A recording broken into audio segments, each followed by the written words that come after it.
1363 ခုနှစ်နတော်လာဇန်5 ရက်ပြည်မြို့ခိတ္တရာမြို့သစ်2 လမ်း 6 လမ်းပြည်လုံးချမ်းသာဓမ္မယုံကြီး၌အဘိဓမ္မာရကဖြစ်သောဥတင်ဝင်းဥစည်းသောစနေစွန်းလောင်းအသင်းအကောင်းမှုဖြင့်ဟောကြားအပ်သောဓမ္မနောကဖြင့်အလူတကာဓမ္မအပေါင်းတို့ကပြန်လည်ဟောကြားသောတရားတော်မှာနိဗ္ဗာန်မဲ့ခင်ကျင့်လန်းစဉ်တရားတော်ဒီ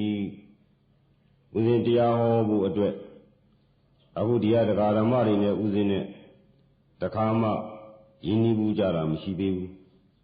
အဲတော့ဥစဉ်တရားဟောမယ်ဆိုတော့တရားဓမ္မတွေထင်ကြလိမ့်မယ်တရားဟောမဲ့ပုဂ္ဂိုလ်ကတော့ပညာတွေဝိပဿနာတွေပရိယတ္တိပညာတွေဘယ်လောက်များတတ်ခဲ့ပြီလဲအဲဒီလိုအောင်းမိမယ်ကမ္မထာနာစရိယဓမ္မဂတိကတွေဖြစ်နေတော့တော်တော်လေးဟောနိုင်တယ် ဘယ်စာရီဘလောက်တက်လိမ့်ပြီလဲလို့ထင်ကောင်းထင်လိမ့်မယ်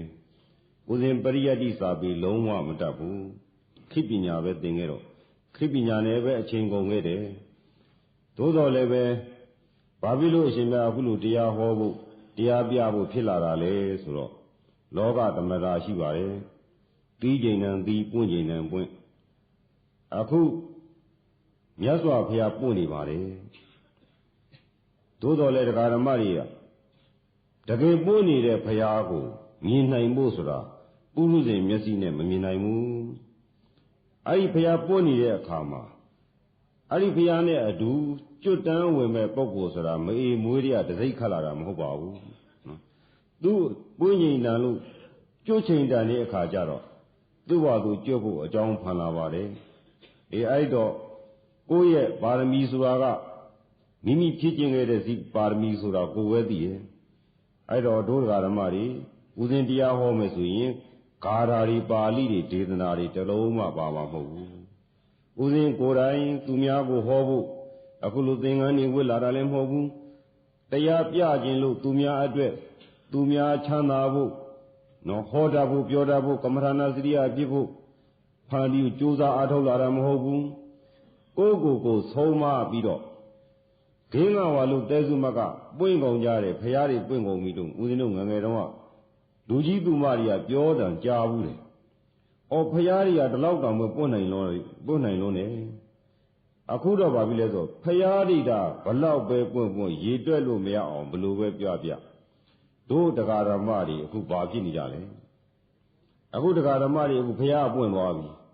အခုဦးဇင်းတို့တရားဓမ္မတွေဘာဖြစ်နေကြလဲဘာဖြစ်မှန်းကိုမသိနော်အဲ့ဒါပဲလူပြည့်နေကြတယ်ပညာအဖြစ်တော့လူဖြစ်တယ်ပရမတ်လို့ပြန်ကြည့်တဲ့တော့ဘာဖြစ်နေကြတာလဲဒုက္ခခံနေကြပါတယ်မှန်ပါဗျာမဟုတ်ဘူးလားမှန်ပါတယ်ဗျာဒုက္ခမရောက်တဲ့ပုဂ္ဂိုလ်ရှိလားရှိပါဗျာအဲ့တော့မသိမချင်းဘာလုပ်နေကြတာလဲဒုက္ခခံရပါဗျာအဲ့ဒါဘာဖြစ်လို့လဲဆိုတော့ဒိဋ္ဌဝါလူသဲစုမကပွင့်သွားတဲ့ဖရာတွေအရိယသူတော်ကောင်းတွေနဲ့ဘလို့ပဲတွေ့ခဲ့သူပုဂ္ဂိုလ်တွေကဘလောက်ပဲဆုံးမခဲ့အရိယဆုံးမတဲ့စကားကိုနားမဝင်မင်းနဲ့ကိလေသာအာယုံကာမဂုဏ်ကိုမျက်နှာ